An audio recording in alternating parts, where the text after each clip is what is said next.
जी, मोहम्मद अहमद चट्टा साहब।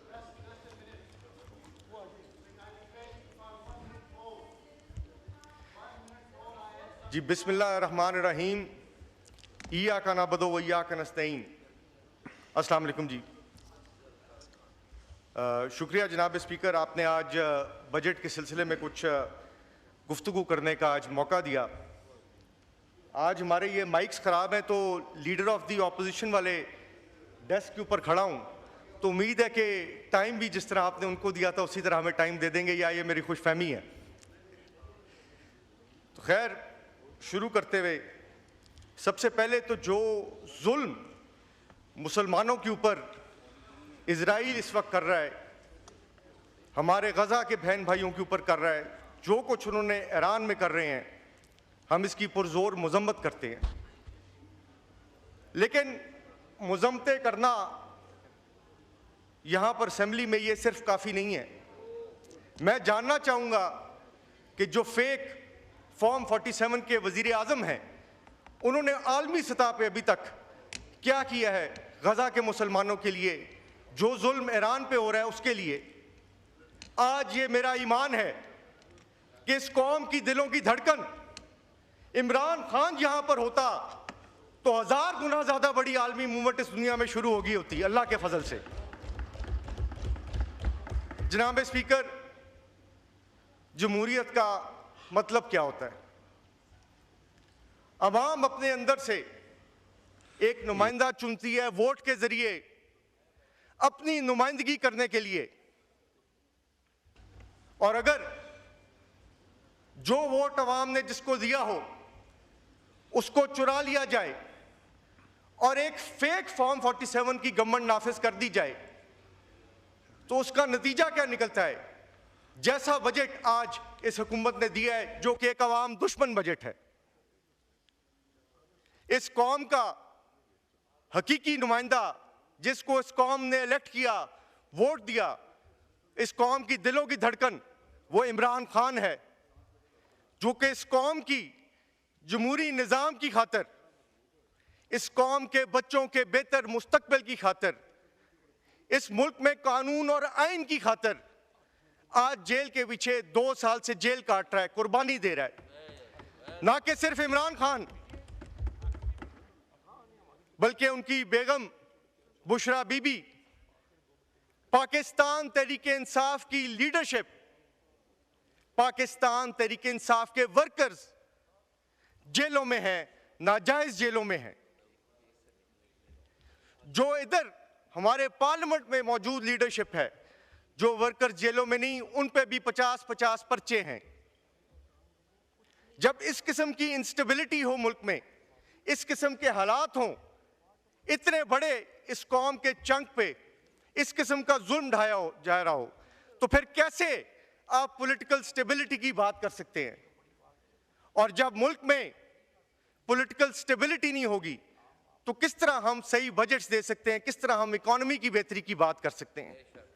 इसलिए आज हम ये कॉल करते हैं, ये हमारी डिमांड है कि इमरान खान साहब, बुशरा बीबी, हमारी तमाम लीडरशिप और वर्कर्स, उनकी फिल फौरन रिहाई होनी चाहिए, ताकि यहाँ पर मुल्क में इस्तेकाम आ सके और ट्रू इकोनॉमिक प्रोग्रेस की तरफ हम जा सकें।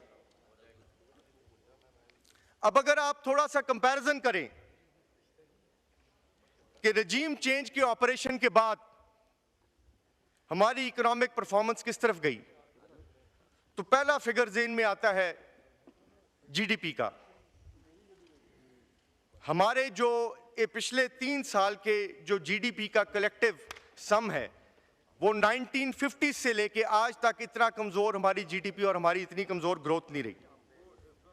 इस साल का जो आपने फिगर दिया जीडीपी का ट्रेजरी बेंचेस ने 2.68%, this is absolutely false and inflated.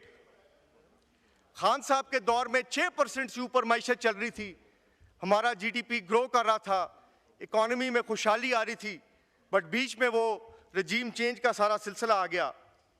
हर चीज़ की आम आदमी के लिए जो अशिया की कीमतें थी वो आसमान से छूने लगीं। पिछले 3 साल में महंगाई डबल के करीब पहुंच गई। चाहे आप पेट्रोल की कीमत देख लें, कहाँ 150 पे छोड़ी थी, 250 क्रॉस कर गई, डॉलर 280 के करीब लगा हुआ है, दाल, घी, चीनी, इस पे हमारे बहुत से दोस्त बातें कर चुके हैं इनकी रेटों की कीमत के ऊपर, लेकिन ये सब के सब स्काई रॉकेट कर गए और आम इंसान और आम पाकिस्तानी की पहुंच से ये सब चीजें बाहर निकल गई। अनएम्प्लॉयमेंट रेट की बात करें तो जो इस साल का एक्सपेक्टेड अनएम्प्लॉयमेंट रेट है that is going to be between 6.5 to 8%, जो कि आज तक तारीख में इतना हाई अनएम्प्लॉयमेंट रेट नहीं हुआ। जब इकोनॉमी ग्रो ही नहीं करेगी, जॉब्स क्रिएट ही नहीं होंगी आपकी, तो आप कैसे कह सकते हैं कि जो लोग हैं उनका हालात, उनकी खुशगवारी, उनके अंदर जो हालात हैं वो बेहतर हो सकेंगे। 3 तरीके जनाब स्पीकर होते हैं किसी इकॉनमी को भी बेहतर करने के, उसमें इंप्रूवमेंट लाने के। उसमें एक्सपोर्ट्स हैं, फॉरेन डायरेक्ट इन्वेस्टमेंट्स हैं, फॉरेन रिमिटेंसेस हैं। एक्सपोर्ट्स गो के हमारी तकरीबन सेम रही उस वक्त के बाद, लेकिन जो आपने कर्जा लिया है, जितना इमरान खान साहब का दौर मिला के पाकिस्तान की तारीख में जो टोटल कर्जा था उसके बराबर ये पिछले 3 साल में तकरीबन ये पीडीएम गवर्नमेंट ने कर्जा ले लिया है। तो उसके मुकाबले में परफॉर्मेंस क्या इन्होंने शो किया है? कुछ भी नहीं। इसके साथ साथ अगर आप फॉरेन डायरेक्ट इन्वेस्टमेंट की बात करें तो खान साहब के हमारी जो 3 साल गवर्नमेंट थी उसमें 2095 मिलियन के करीब इन्वेस्टमेंट आई फॉरेन डायरेक्ट, जो कि गिर के अब 1700 कुछ मिलियन के करीब फॉरेन डायरेक्ट इन्वेस्टमेंट रहेगी। उसके अंदर एक शार्प ड्रॉप आया।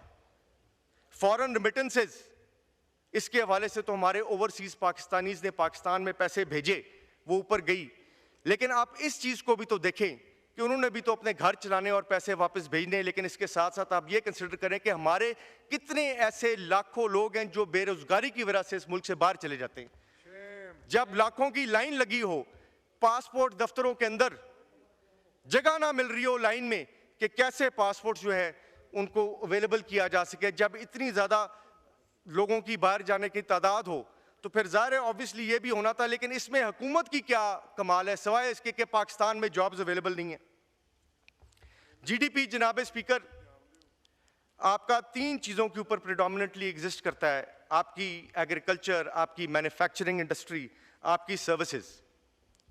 इस वक्त आपने एक जो एग्रीकल्चर का फिगर दिया है 0.56% ग्रोथ, मेरा खुद एक काश्तकार किसान घराने से ताल्लुक है, ये मुमकिन ही नहीं कि हमारे मुल्क का जो एग्रीकल्चर है वो ग्रो किया हो। जो हमारी गंदम की पॉलिसी रही है, जो हमारे यूरिया की कीमत है, जो हमारी डीएपी की कीमत है, जो हमारी पानी की पॉलिसी है, जो हमारे बिजली की रेट्स हैं, ये पॉसिबल ही नहीं। ये बारी बारी बात करते हैं कि जी के फसलों की वो तादाद नहीं हुई, ऐसी बात नहीं है। ये सारे का सारा जो हमारी पॉलिसी रही है वीट के हवाले से, ये उसका सारा गुनाह है। वो तो इन्होंने फिगर्स दे दिए, डाउन है। साथ जो चीज जिसको आप शुमार ही नहीं कर सकते, जिसको आप गिन ही नहीं सकते, लाइव स्टॉक, इसका पाकिस्तान में पिछले 15 सालों से सर्वे ही नहीं हुआ कोई कि एक्चुअल यहां पर कितने लाइव स्टॉक है, कितने मवेशी हैं, कितने जानवर हैं। जिस चीज का सर्वे नहीं हुआ उसकी बुनियाद के ऊपर आप जो आपके जो एग्रीकल्चर के इकोनॉमिक फिगर्स हैं उनको आप पॉजिटिव कैसे कर सकते हैं? मैं एक फिश फार्मर भी हूं, फिशरीज के अंदर बेशुमार कमी आई है, उसको 1.5% से ग्रो कर दिया है। ये तो समझ से बाहर हो गया है कि ये कैसा, किस किस्म का ये फिगर दिया गया है। आप आगे मूव कर जाएं टुवर्ड्स द इंडस्ट्रियल सेक्टर, तो उसके अंदर लार्ज स्केल मैन्युफैक्चरिंग जो कि 67.5% आपकी टोटल मैन्युफैक्चरिंग का हिस्सा है, दैट इज -1.5%। तो अनएम्प्लॉयमेंट इस मुल्क में कैसे ना हो? ज़रायत थी तो 37% आपकी लेबर इसके साथ है, इंडस्ट्री पे आए तो वो नेगेटिव। अब आप आगे बात करते हैं कि आपकी जो स्मॉल स्केल इंडस्ट्री है वो 6.3% ग्रो कर गई। ये कैसे मुमकिन है कि जो स्मॉल स्केल इंडस्ट्रीज जो कि लार्ज स्केल को सप्लाई करती हैं, लार्ज स्केल आपकी नेगेटिव जा रही हो तो स्मॉल स्केल आपकी पॉजिटिव हो जाए? ये सवाल जब हमारे दोस्तों ने फाइनेंस कमेटी में पूछा तो वहां पर पता चला कि कोई सर्वे नहीं, कुछ नहीं पता, सिर्फ हिस्टोरिकल ट्रेंड्स के ऊपर आपने इस चीज को आगे चला दिया है।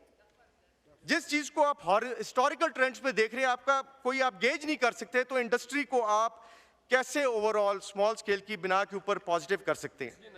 जनाब स्पीकर, इस वक्त जो आपके चेंबर ऑफ कॉमर्सेज हैं 10 से ज्यादा आपके चेंबर ऑफ कॉमर्सेज हैं जिन्होंने अपना एहतजाज रिकॉर्ड करने के लिए 20 तारीख को या 21 तारीख को मेरा ख्याल है एहतजाज रखा हुआ है इन गवर्नमेंट की पॉलिसीज और बजट्स के खिलाफ। वो एहतजाज में चले जाएंगे तो लोगों को रोजगार कहां से मिलेगा पाकिस्तान में। सर्विसेज सेक्टर, आपने इसकी ग्रोथ दिखाई 2.91% से। इसमें सर ये भी कोई डॉक्यूमेंटेड सेक्टर नहीं होता, तो ये भी एक फर्स्ट फिगर है। दूसरी चीज, इसमें आपका बैंकिंग सेक्टर शामिल है। जब हुकूमत अरबों खरबों रुपए डोमेस्टिक बोरोइंग के अंदर इनसे लेगी तो इनका तो नफा जो है ऑटोमेटिकली रिकॉर्ड होगा ही होगा, और यही हमारे मुल्क का सबसे बड़ा सर अलमिया है। हमारा डोमेस्टिक डेट जब तक के रीस्ट्रक्चर नहीं किया जाएगा, इस मुल्क के अंदर फिजिकल स्पेस कौम की तरक्की के लिए रह जाएगी। आपकी अगर कोई चीज वाइंड अप करने की है तो कह दें। Sir 2 minute, give you a minute please, wind up. Sir बस थोड़ी सी मेरी गुजारिश है, 2 मिनट प्लीज। टैक्स रेवेन्यू के जो आपके टारगेट्स हैं जी 14,131 बिलियन का, ये एक इंतहाई ओवर एम्बिशियस टारगेट है। ये लास्ट ईयर भी जो टारगेट्स आपने दिए थे वो पूरे ना हो सके, इतना इजाफा 19% का। उसके बाद सर जो जुल्म है सबसे ज्यादा आवाम पे वो इनडायरेक्ट टैक्सेस का है। Custom duties 21% plus, GST 19% plus, FED 15% plus. Sir these are directly inflationary. कोई भी चीज अगर आपने कोई तनख्वाहों के मद में कोई अगर आप कह लें कि जी अगर गरीब आदमी की 37,000 से 40,000 आपने बेस सैलरी कर दी है तो उसमें कौन सी बड़ी बात है। जब इतनी ज्यादा इन्फ्लेशन उनके ऊपर जब गिरा दी जाएगी तो दैट विल ऑल बी, वो सारी की सारी जो है ओवरराइड करके वो बेचारे की बाइंग पावर तो और कम हो जाएगी। शुक्रिया। तो ये सर इसमें नहीं, बस हो गया, आपको मौका दिया। नहीं, आप ही की पार्टी के अभी 3 रहते हैं और नहीं, तो आप ये ना करें ना, फिर उनका फिर आज नहीं हो सकेंगी तकरीरें। नहीं, आप कह तो रहे हैं मगर आप 12 मिनट बोल चुके हैं तो आप ही के लोग बोलेंगे ना भाई। जी 30 सेकंड्स वाइंड अप प्लीज।